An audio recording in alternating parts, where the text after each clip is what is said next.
What's up everyone, Soldier First Class here. In today's mission, I'll be showing you the latest broken build that's taking the Elden Ring world by storm. It's time to melt bosses now with the Impenetrable Thorns build. Much like the Lightning Perfumer build, this build is so broken it's been helping people take out promised consort Radahn, so it may get patched in the future, but for now, let's enjoy. But before we get started, if you enjoy this build guide, be sure to light the bonfire on that like button. And for more Elden Ring, Shadow of the Erdtree builds, boss fight guides, and more, subscribe with notifications set to all so you never miss an upload.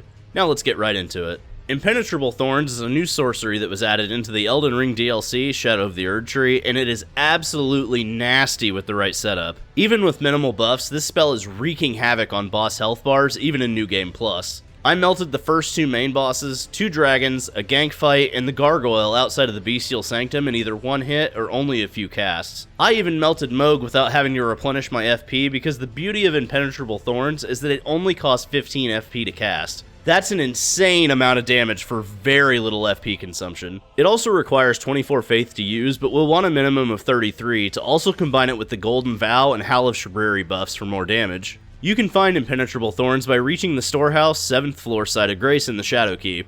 After you've pulled the lever to rotate the center beam in the room, climb up the beams and run across this platform to reach a room that takes you outside. Once outside, walk directly off the ledge in front of you to carefully drop down to the platform below. Turn around and the Impenetrable Thorns spell will be sitting there on a corpse. Step 1, complete. As for the weapons, I went with the maternal staff in one hand and power stancing with the staff of guilty in the other. Power stancing with two staffs allow you to maintain the boost you receive from the offhand staff without needing to actually use it. You get the maternal staff from finishing the Metter Mother of Fingers questline. At plus 25, this staff has A scaling in both intelligence and arcane, and it is key to doing as much damage as possible here. As for the staff of the guilty, the best place to farm for this staff is Guardian's Garrison in the mountaintops of the Giants. You can farm it from the Thorn Sorcerers there, though keep in mind it might take a minute to find as the drop rate isn't great. This staff boosts Thorn Sorceries by 20%, which is why we need it in our offhand. You'll also want any weapon that will allow you to use the Seppuku Ash of War, as blood loss will be key to adding even more damage to this build. As for armor, I'm running the White Mask for extra damage when blood loss occurs, the Alberic set for the chest and arms to raise Thorn Sorcery damage by a total of 12%, and then the Rakshasa legs for an extra 2% damage. As for talismans, I highly recommend the Graven Mask Talisman to raise the potency of sorceries by 8%. I'm also going with the Old One's Exultation for an added 20% damage boost when Madness is procced, which you can find by defeating the first Winter Lantern looking enemy in the Abyssal Woods.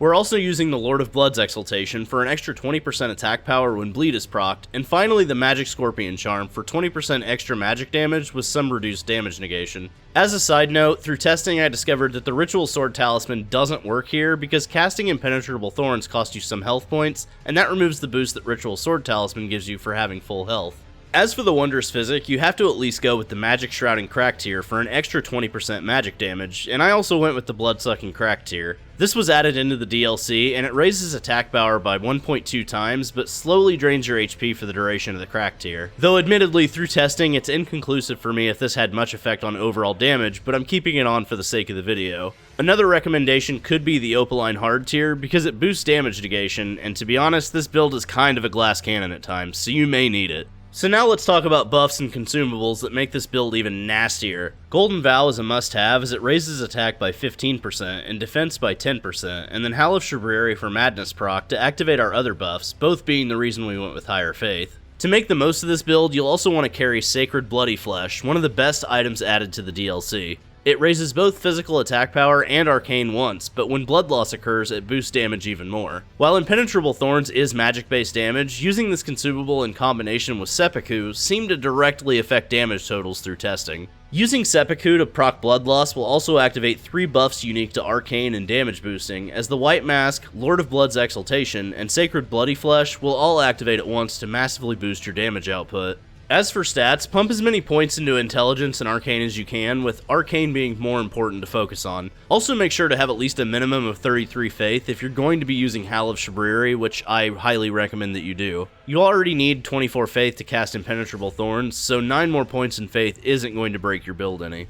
My stats are as follows. I'm level 235 with the following values: 60 Vigor, 24 Mind, 20 Endurance, 12 Strength, 15 Dexterity, 70 Intelligence, 33 Faith, and 80 Arcane. The 12 strength and the 15 dexterity come from the base class that I chose, so you don't have to worry if your stats are lower than that. But before I break down the boss fight footage, let's talk about buff rotation here. There's a lot of moving parts if you truly want to optimize this build, so you'll want to know the duration of each buff you're using and in which order you should use them to maximize the short window of time you're given. So the Wondrous Physic lasts roughly 3 minutes, so you'll want to do this buff first. Follow that with Golden Vow, which lasts 80 seconds. Howl of Shabriri is next because it lasts 40 seconds, and the Aged One's Exultation lasts for 30. Sacred Bloodflesh combined with Seppuku will be next because Lord of Blood's Exultation and White Mask only last 20 seconds from the time that Blood Loss is procced, so you'll have the least amount of time to cast Impenetrable Thorns while this buff is active. If you want to wait for this last set of buffs until you're already in the arena, and as long as the boss isn't immediately up your ass, it might be the right move since the 20 seconds is going to go by quicker than you think.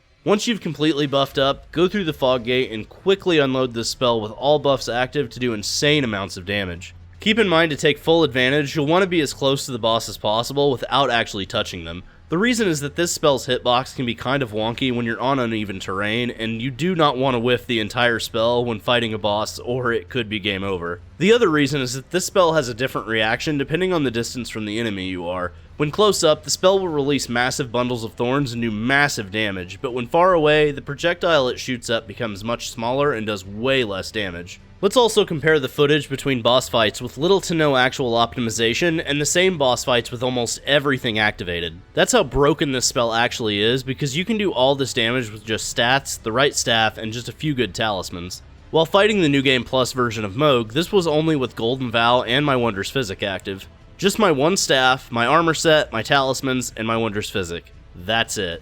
Now look at what happens when I fight Mohg with a more optimized version of this build. This build absolutely melts him, and that's not even the full potential of this build. There are definitely more buffs and things you can run to ensure you do more damage, but this is how powerful this build can be whether you use these things or not. Overall, this build is extremely broken, and I'm assuming that From Software, much like they did with the Lightning Perfumer bottles, is working on a patch to make this spell a little bit less powerful. But for now, let's enjoy it while it lasts.